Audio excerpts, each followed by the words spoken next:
What's up, guys? I hope you're having a terrific Thursday. I wanted to do a special edition video because it was supposed to be the opening round of the Masters.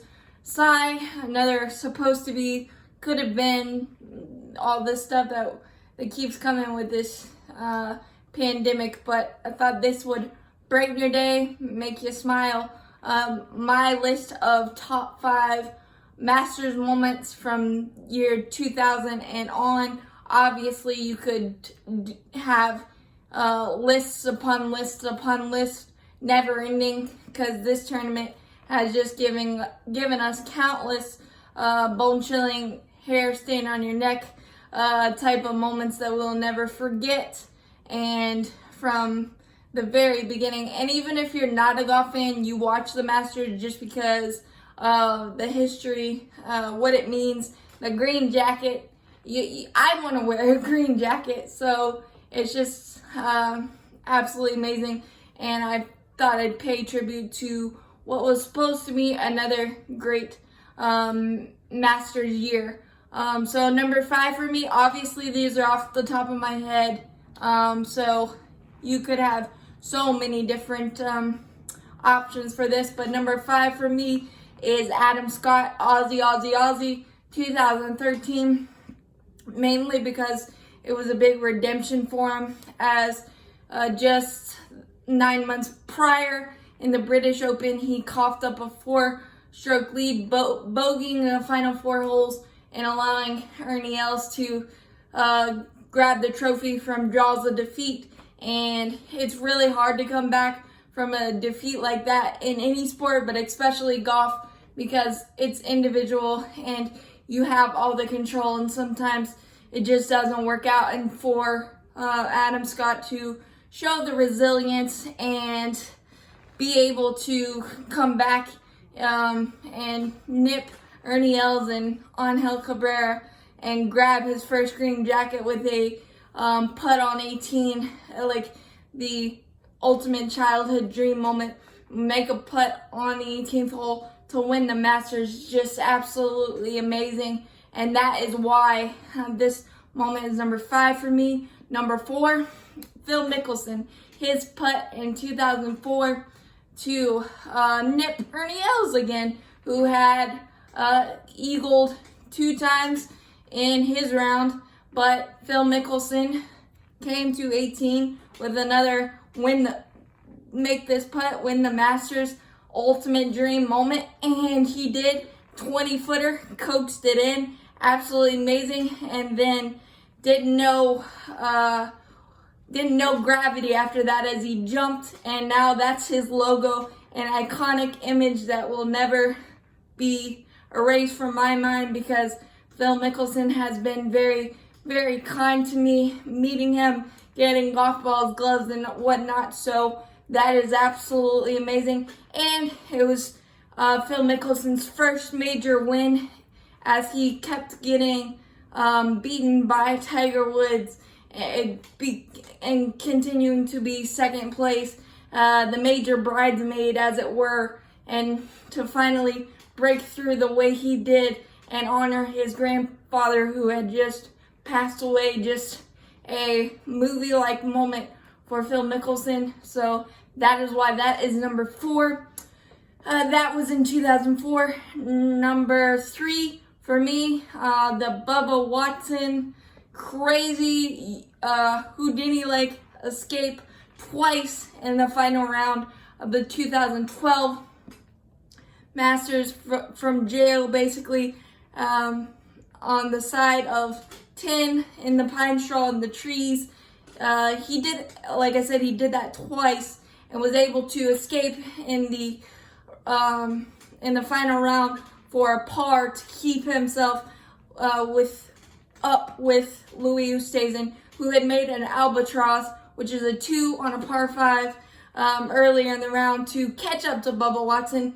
And then they were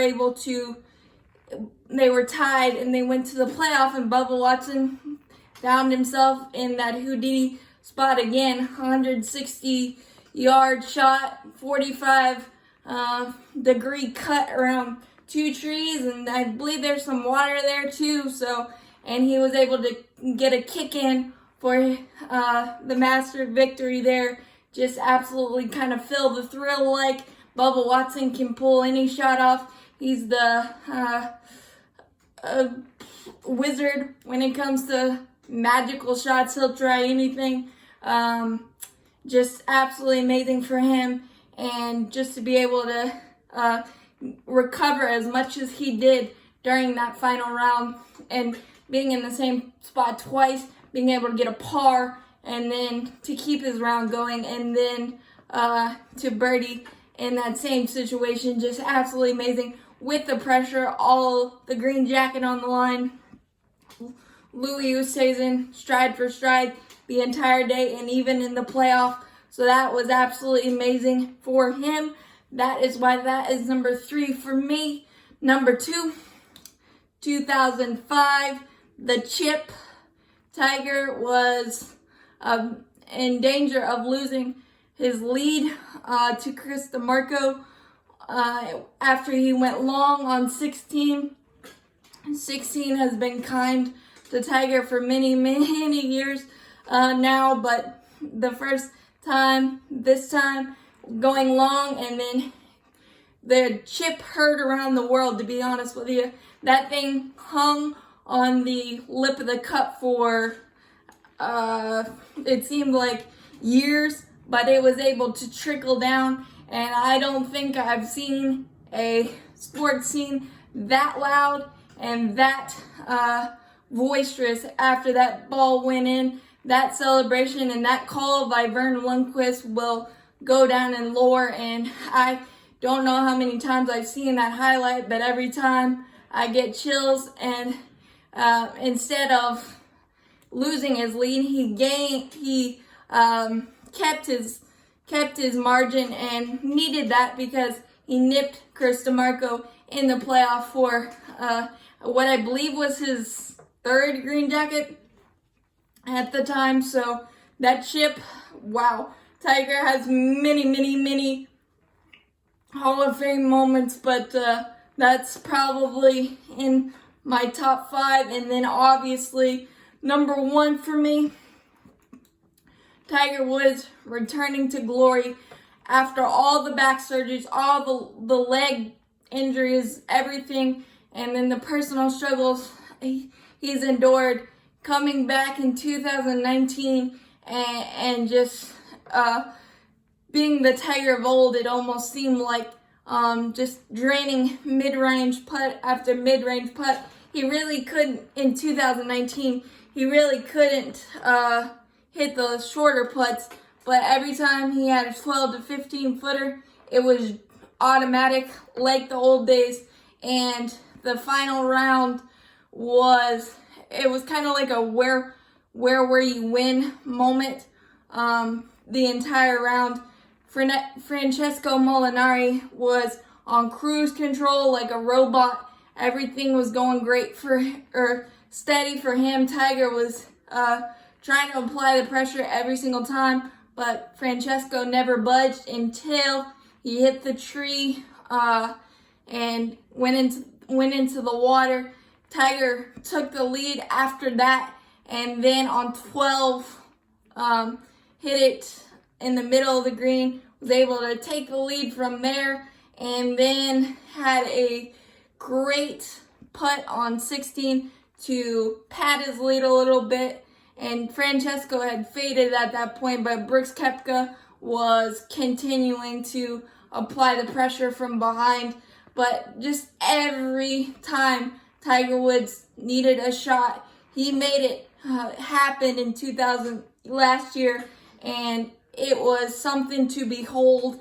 And I'm just so happy I was able to see that, and just to recognize that Tiger is the greatest of all time to me. He's the ultimate GOAT in golf, and to be able to come back from all that adversity, all that stuff, and to be back on top, win a green jacket again when it was not, nobody knew if he was going to be able to walk again, let alone swing a club and be competitive.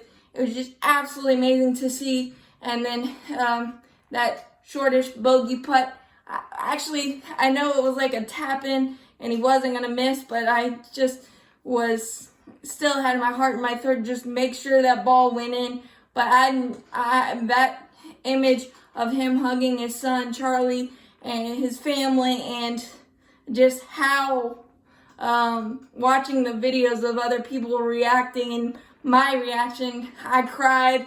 It was absolutely one of those, like I said, where were you when moments, chill bones, still get them now talking about it, and the way Tiger has embraced fans, embraced golf now, as kind of a people person and just appreciating everything. It just makes me even prouder to be a fan of his, to be able to come back and just change your personality and be more accepting of things and stuff like that. It was just absolutely amazing to see and to watch that entire week morph into something that we'll never ever forget, and I am super, super happy about that. But that's my list. Stay safe, stay at home, and can't wait till golf comes back.